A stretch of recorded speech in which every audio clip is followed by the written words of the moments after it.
My name's Ted Hill, and I'm an author of the Bitcoin, The Unstoppable Force. The whole journey began over 2 years ago when I really wanted to write a book, and what I ended up doing was doing little snippets of ideas that I had along the way, and it finally built up. I tried many times to actually start the book. It never really did kick off until late August, early September 2019, and I had to develop the manuscript, which was obviously all new information and new understanding about how to write a book and things like that. But my publisher helped me a lot along the way in terms of what really needed to be done. So part of it was to establish the chapters. How many chapters, how many words per chapter approximately. And that actually began very nicely. I was able to write out 10, 12 different titles for chapters. But as the book started progressing, it was a matter of trying to fit a manuscript into those chapters. So the chapter titles had to change a little bit, as did the story, because it's not just a technological story here. It's more of a roadmap of how we got to the place we are in terms of cash is disappearing and where Bitcoin is today and how we're going to be using it in the future.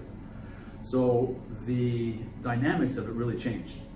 And what occurred along the way was a process going back and forth with the publisher, putting in the manuscript and it coming back in an editorial way where I was able to easily check the track changes that they put in place, meaning what needed to be changed, what did this mean, the duplication of information and things like that. And some obviously needed a lot more research, and when I read it back to myself and tried to understand it, there was a lot more research that was required. So this process took over, right up till, it's a 3-4 month period, of course, right to the final edition of the book. And the whole process along the way was going back and forth with different editing versions, and each one looked a little different, and it kind of, the format changed, and it was all a new phenomenon in a sense for me to really understand. But it was made easy by the publishing organization that supported it along the way, and that the story was starting to become real.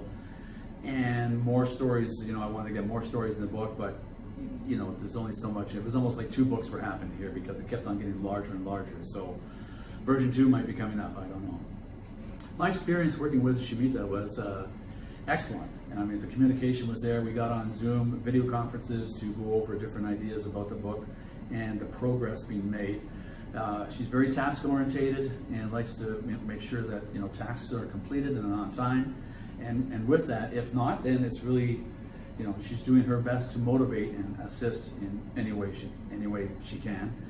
And there's some times where, of course, there's, life came into play where, I couldn't do and meet some of the tasks, but all, just like anything, when you set a goal and you achieve that goal or you don't make it, you expand the goal and, just put a different time frame on it. So same thing here is that when it came down to it is that, what needed to be done and what time frames. That was the criteria overall, of course, and then just how the story was going. More or less doing a mind dump and not delve into trying to make sure that, I've got one chapter down and that it has to be perfect. It was more like getting a whole book done and then filtering it down and then start to cut away and edit as to how the story evolves and how the flow goes in a book. So all of that was just amazing, a lot of enthusiasm, of course, and basically she was there anytime I needed any questions answered or didn't understand something in the flow of things.